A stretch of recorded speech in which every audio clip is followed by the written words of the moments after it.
back. Welcome to My and Why. You got the good guys here. Chess talking for the listeners. Hoose in the house. Yeah, so we here, last time we went in on a few topics, but this time we want to give you a little bit more insight into who we are and why we are. Basically, we're just going to tell you a little bit of our stories as to why I gravitated towards the local teams in the city and why I stay true to them even if they don't really deserve it. My man right here, he's going to let you know what it is that attracts him to certain players, and he couldn't really have the patience to deal with the New York fan base, or not the fan base, but more so the teams and the organizations. Right. Mm-hmm. So I'll let you set it off. Okay, well. What's your players? What's that about? Well, the way everything started, right? My mother, she took me to my very first basketball game, and it actually was in Jersey. Okay. It's not even in New York. So what I wound up doing was... Which Jersey team? Derek Coleman and Kenny Anderson, Jersey team. All right.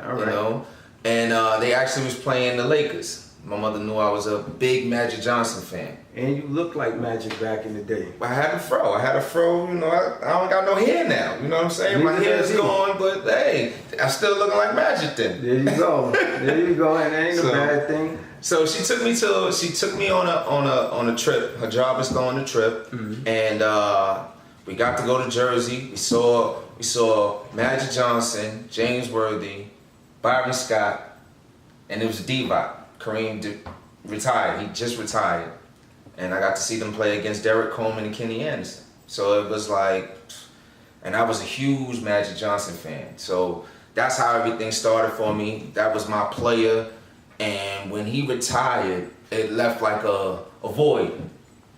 Mm-hmm. So then I started gravitating towards other players.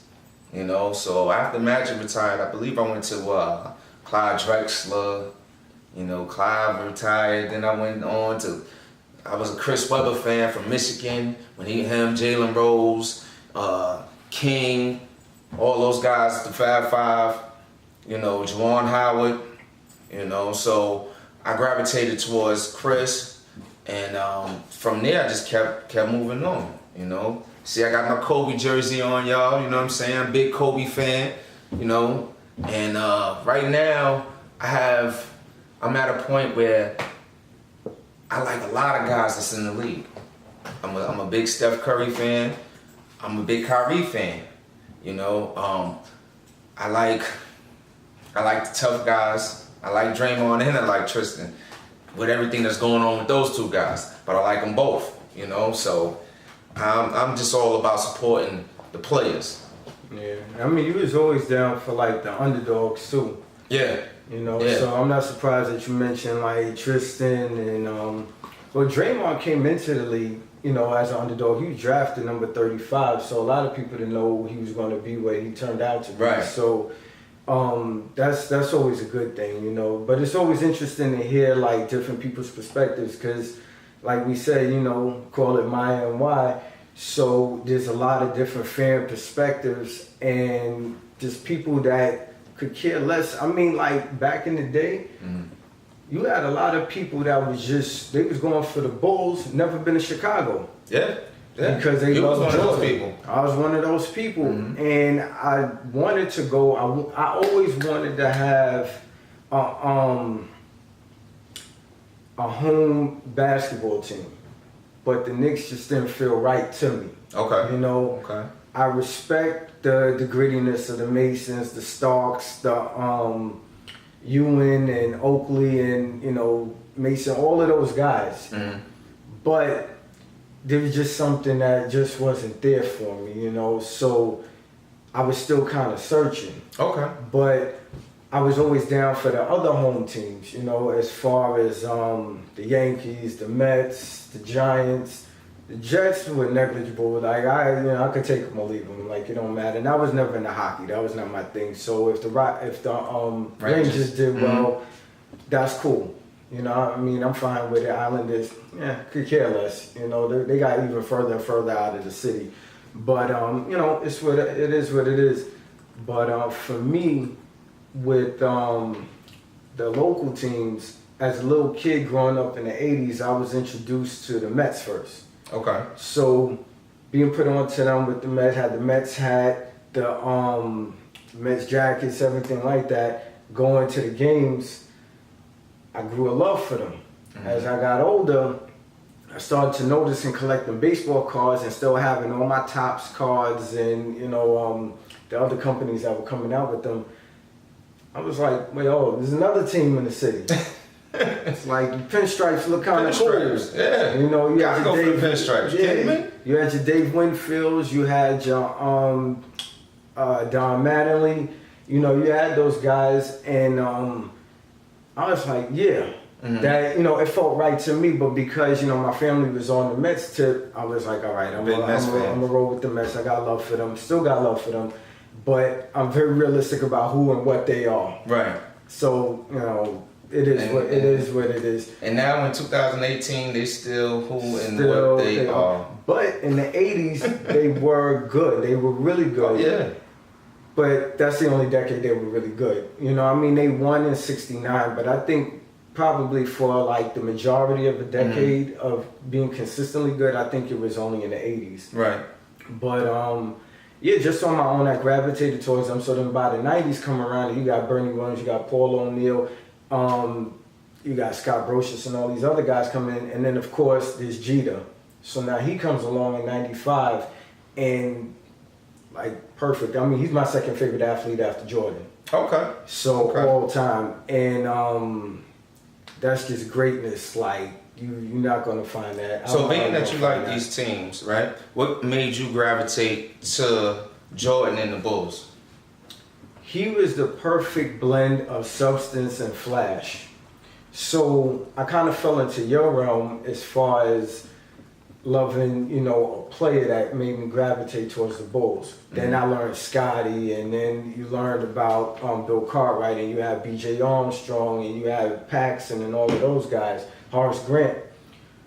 He leaves, comes back again, and you got Curves. Pippen is still there. You got Randy Brown. You got Kukoc. You got Bill Wennington. BJ stayed for a little bit, but he didn't win that championship with them. He left in '95, and then Pete Myers left also. And then Dennis comes along. Luke Longley's doing what he has to do in the middle. Okay. And it was just like his game is just phenomenal. Like you're never gonna see anything like that again unless you're getting something close to that athlete-wise, in my opinion.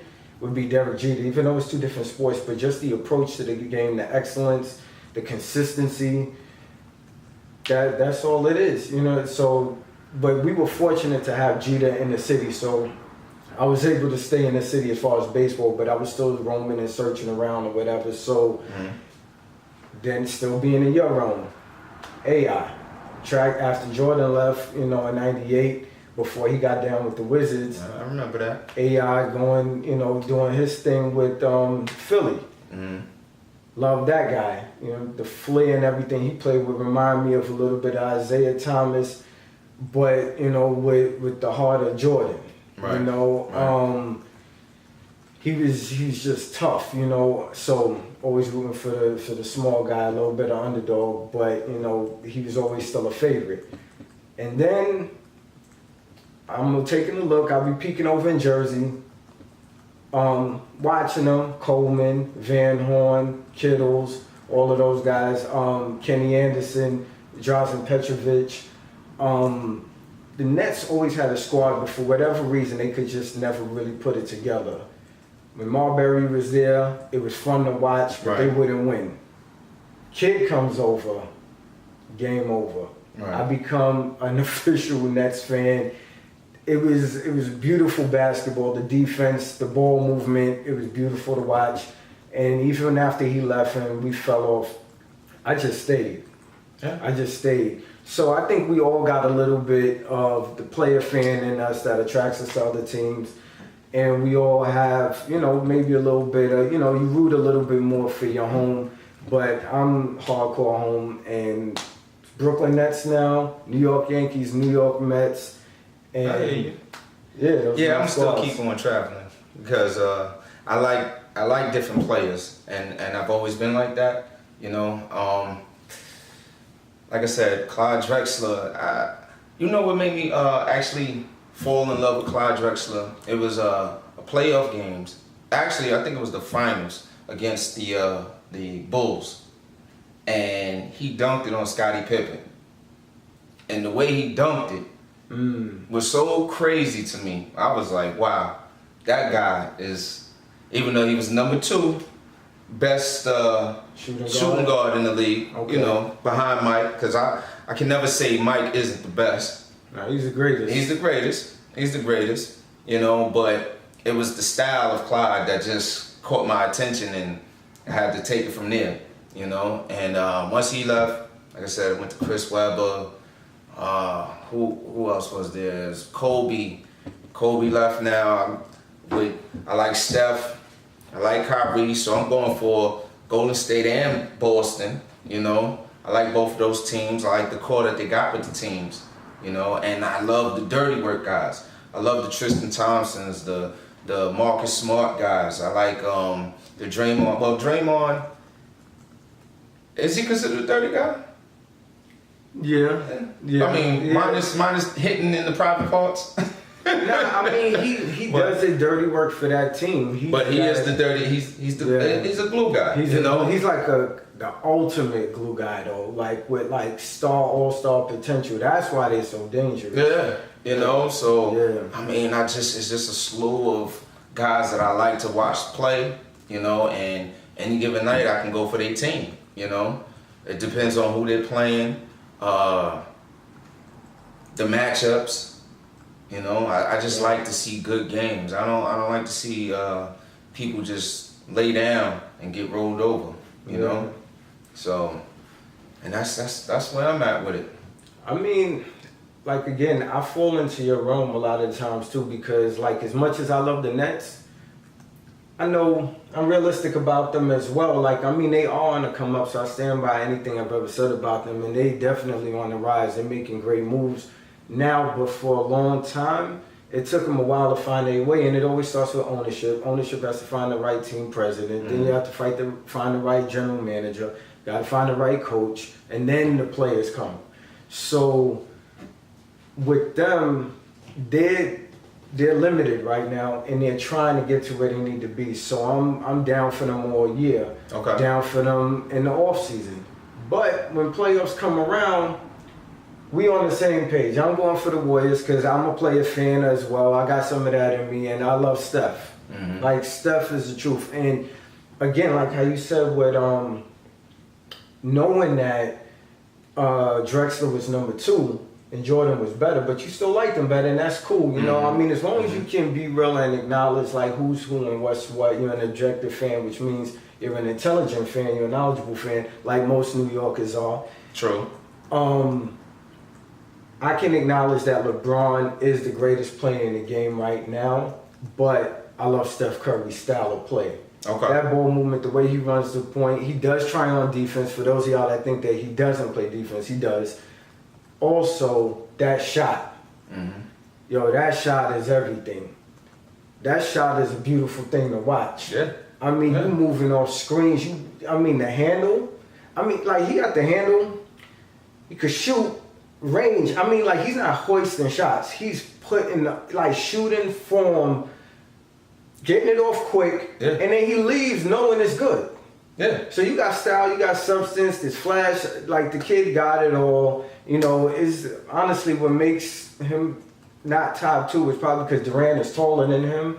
So Durant does what Steph does, but he's taller. And then LeBron just sees the game in a certain way. Okay, but let me ask you this then. So if Steph was in the range of Durant, let's say he was between LeBron and Durant's height. Right. Would he be better than them?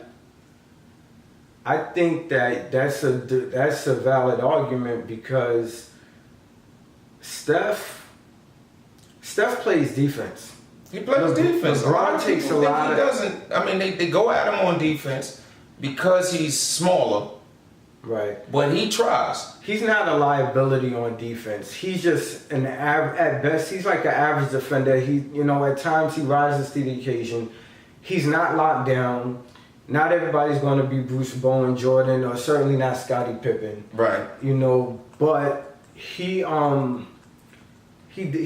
gets the job done because they can't be like number 1 or number 2 in the league in defense statistically, and he's such an important part of the team on both ends of the floor, and he's blowing defensive assignments. Right. So obviously he is playing defense. Right. So people, I think they hate on him and they focus too much on his offense and taking too much credit away from what he does on the defensively. side. Just because he doesn't excel in a one-on-one situation, he stays within the system. But they're smart because it's a team sport. Right. So why not play within the system or whatever and work use to your strengths? Plus, all the ankle issues. It's smart for him to do that because you need that offense. Right.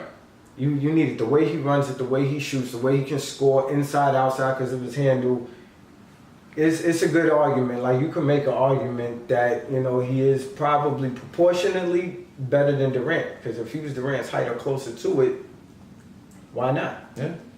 Why not? LeBron right now, he just takes a lot of plays off defensively, but what keeps him in the number 1 spot, in my opinion, is the way he sees the game. His intellect IQ for the game that helps to boost what the team does, even though he relegates everybody to spot up shooters or whatever, so you have to put your ego to the side if you're going to play with LeBron, which is going to be interesting to see how it works with, the Lakers over there. This year. So that's going to be really, really interesting. But I think the reason why he takes off on the defensive end sometimes, he got to reserve his energy. You know what I mean? Because he's doing everything.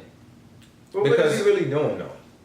He's orchestrating the offense. He is, but... And then he's one of those chase down defenders, So if he's running behind you, you can't just go straight up. You either got to dunk the ball or you got to come up on the other side of the rim. Okay. With LeBron chasing you. Okay. Because look how many times, perfect example, Andre Iguodala. He's going up for the layup, thought he had it. LeBron smashed it. Well, chase down blocks is an aspect of defense, but does that make you a great defensive player? It looks nice and it's a great highlight, but you taking off so many plays defensively. He is the greatest player. That's a fact. But because he takes off those plays, does that take away some of his greatness? To where it becomes arguable, to where like Jordan at the same age back then would have played, never taken off any defensive plays while maintaining his offense and not hindering the system. But Jordan had reliable all-star parts backing him up also.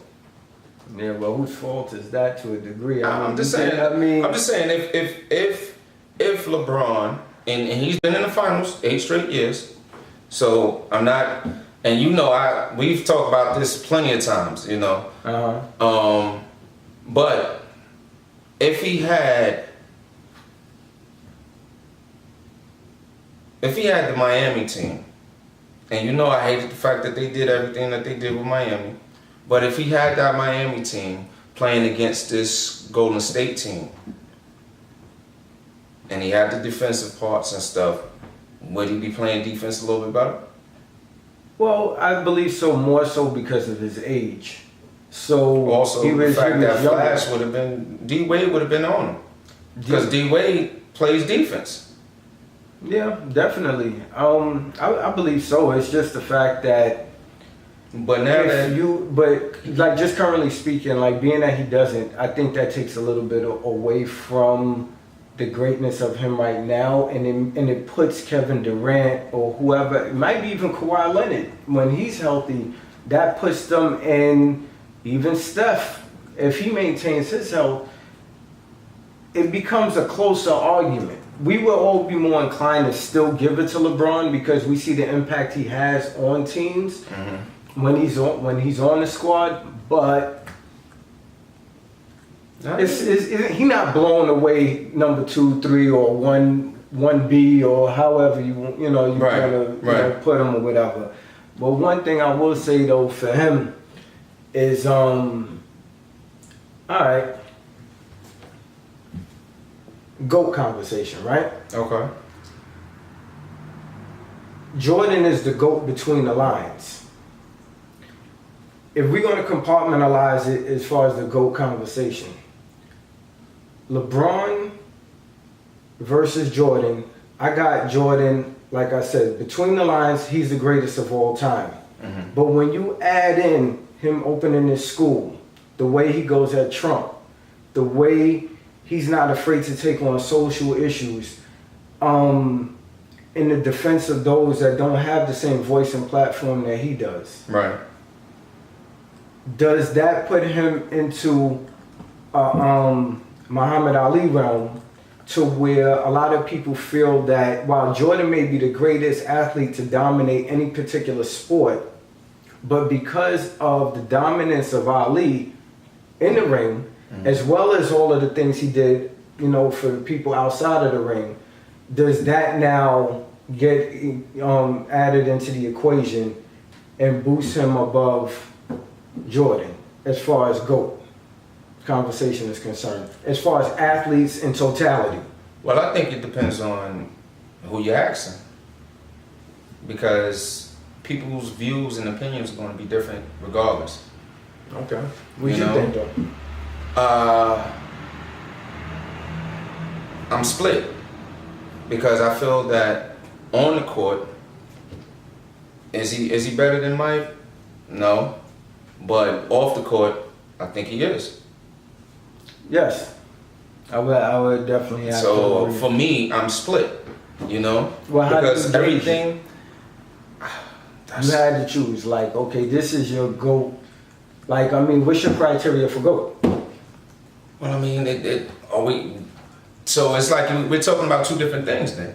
You know what I mean? We're talking about on the court stuff, and then we're talking about off the court stuff. So it's two different things. You know what I mean? It's like you're trying to mesh it into one, and that's what makes it difficult. Okay.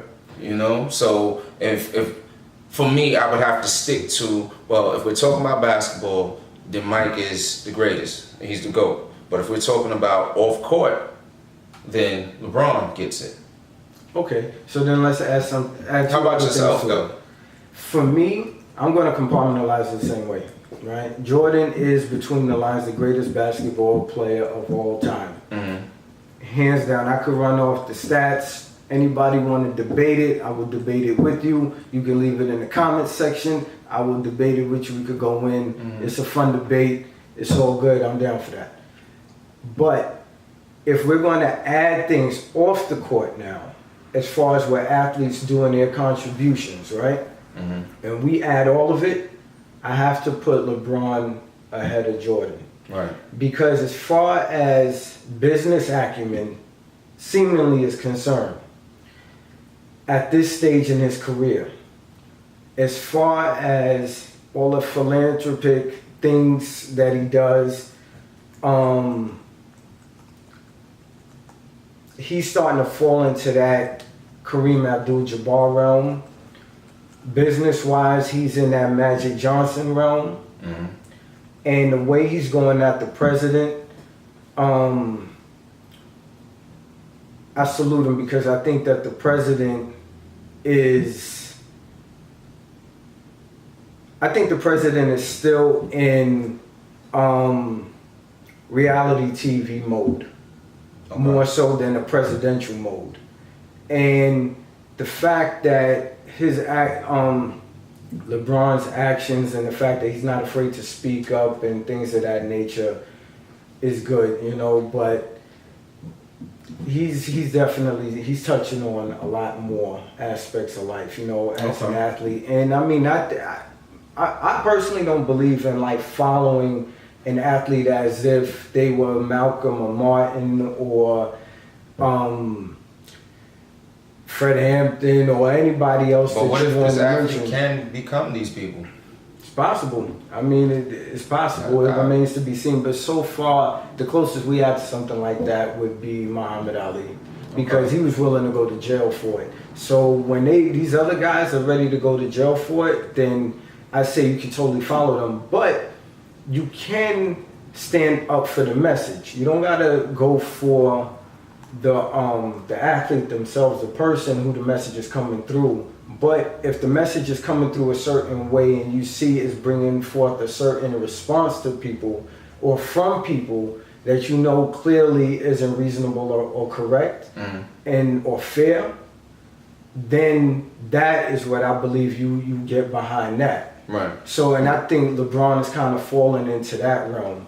So, you know, on that level, I think he's falling more into like a Kareem Abdul-Jabbar, you know, type of thing. Like, you know, when him, Jim Brown, and all of those guys back in the day, they all made like social stands and Bill Russell and that whole crew of guys, you know. And I mean, it's good, you know, it's good. You need to see people like that. I mean, it was kind of disheartening to see how they handled the whole Donald Sterling thing.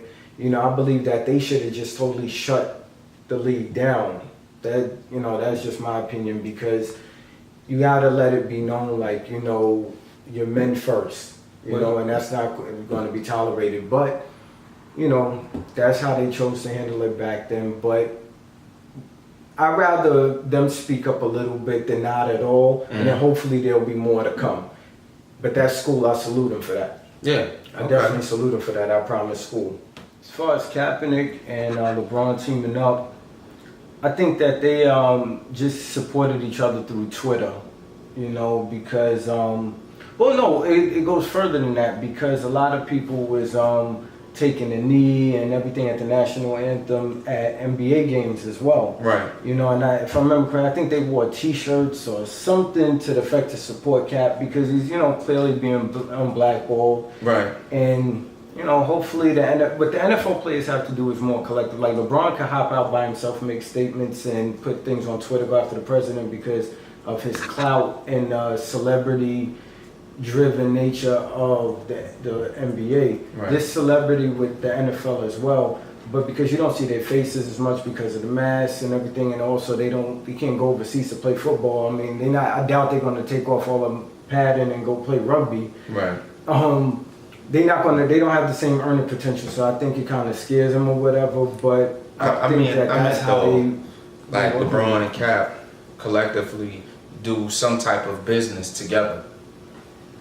I mean, I think it would be good. It would be nice, so you know. I think hopefully it'll put a battery in the rest of the NFL players back and understand that, like, you know, about 70% of them are black. So if you stop playing and be like, look, we all kneeling, we all not going to play, respect us as men, we making a stand for something that those of us that don't have the same notoriety that they do out here dying, you know what I'm saying? Like, you know, it's supposed to serve and protect, but you could take our taxes, but you won't protect us equally as other citizens. Exactly. Like, how do you have it both ways? So it turns into like a bully system, you know what I'm saying? And like, they all have relatives that are not as famous as them, and this could very easily be victims. The same way like Makai Curley or Philando Castle, or, you know, the countless other victims from police brutality. So, you know, I think that they all need to collectively make a stand in the NFL, and if they could maybe get players in other leagues, you know, to stand with them, right, you know, then that would be a great thing. And that would be a great start for them to work together, if they are going to work together, to answer your question. Well, thank y'all for listening again to my NY, and I'm Hoose. Chess, you know, we talking for the listeners, so hope y'all paying attention. Peace. Peace.